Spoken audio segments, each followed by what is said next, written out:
Howdy y'all, I'm Mars Hall, and this is my Q&A about joining the Army Reserves. If you like the video, please comment, like, subscribe, share with a friend if they are interested in joining the Army or the Army Reserves.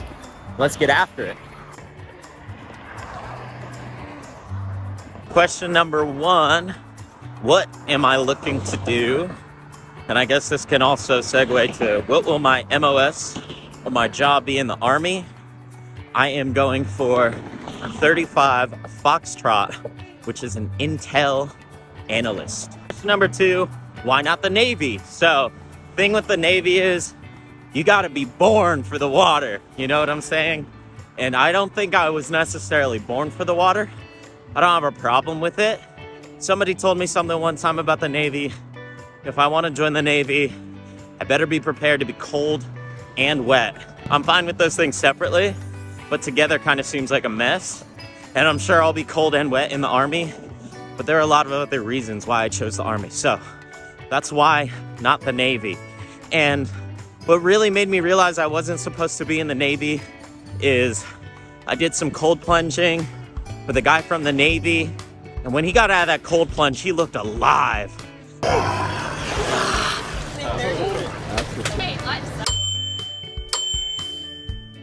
Not just because the cold plunge, but it's because that man was made for the water. So that's why not the Navy. Next question I got is how old is too old? I'm about to turn 30 in 4 days. I think it really does depend on your branch. I'm pretty sure for the Army it's 34, but you should just honestly call and check with your recruiter because apparently that number can be changing and fluctuating depending on what's going on in the world. So, how old is too old? I'm not sure. I'm currently 29. By the time I'm in, I'll be 30. Next question is, are you going active duty, reserves, or National Guard? Now, I'm going to be joining the Army Reserves. And I guess the follow-up question to that would be, why the reserves? Well, there's a lot of other stuff that I still want to do out here in the real world. I'm not going to call it the civilian world yet because I'm not, I guess I'm technically in. I raised my right hand. I don't know. I don't feel right saying that yet. I haven't earned the stripe. Still a lot of things that I want to be doing as far as in regular life. Still a lot of people I want to help. A lot of people that I want to lead and mentor.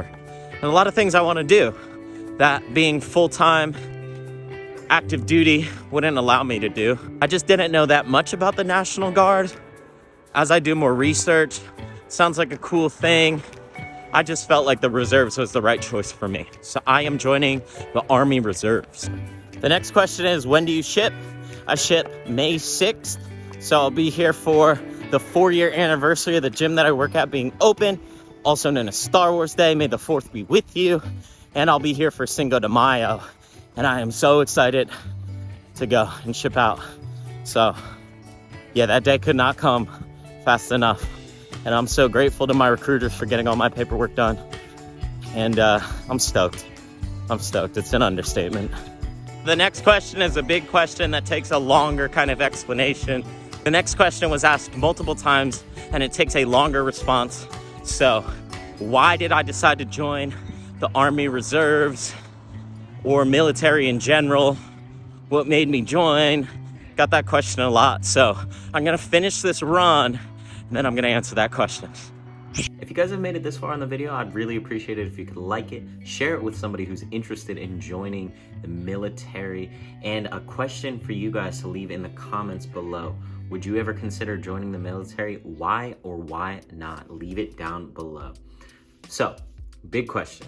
What made me join the military? The real deeply rooted answer starts in 2019. In 2019, I read a book by David Goggins called Can't Hurt Me, and it was a life-changing book for me. I met someone else who was reading the book. His name is Philip Mullins. He was my friend, my trainer, my mentor when I first started getting into fitness, and he absolutely transformed my life.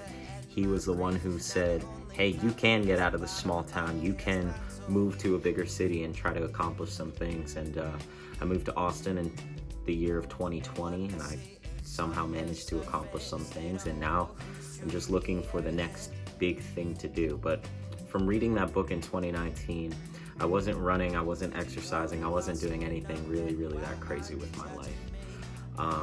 And somehow reading that book, sitting on my butt, I was thinking in my head, ultra marathon runner, that sounds cool.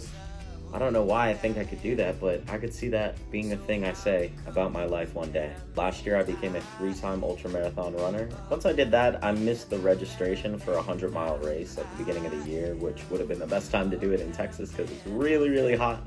Otherwise, kind of just floated in what my purpose was and what I was supposed to do. I signed up for a couple fights, and I did that, and it was really fun. It was really cool. It was a great learning experience. I learned a lot about myself and who I am, what my character is, and the only thing I kept thinking in my head wasn't, when's the next fight? That was running in my mind a lot, but really the next thing was, what is the next big thing that I want to accomplish and I want to do with my life? And what can I get a lot out of? And what am I going to give a lot of myself to? And, you know, maybe it was the book, maybe it was somebody one time telling me I could be a CIA agent, maybe it was just seeing those people who are serving in the military and listening to their stories and being empowered by that and seeing, yeah, that sounds hard. That sounds like most people don't want to do it. Checked a couple boxes to be right up my alley. So I'm super excited to start this next adventure in my life, joining the Army Reserves. And another reason why I picked the Army over anything else is their slogan is be all you can be.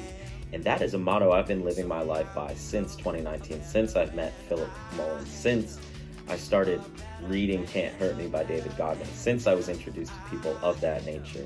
Extreme ultramarathon runners like Zach Bitter, great coaches, great competitors like Ryan Callen. I'm just so honored and so excited by the people who have crossed paths with me in life that led me to this moment. And just the person I am now is ready to become so much more than I've ever been. And I believe the military helped catapult me to being that person. So if you guys like the video, thank you so much. Please like, subscribe, do all the things. If you know anybody who's interested in joining the military, share this with them. You can leave a comment down below and I can reach out to you if you have any questions. I don't know that much, but I know how to point you in some sort of direction. And yeah, if you like the song, leave a comment below. This is a song I wrote. The song that's playing right now is a song that's on Spotify. The song that was playing during the Q&A is also a song I wrote that might be on Spotify soon. So follow me on Spotify, Funkstronaut. Follow me on all social media, Funkstronaut, Funkstronaut. And we'll see you guys next time, hopefully from basic training. I don't think I get my phone. I'll see you guys in like 6 months.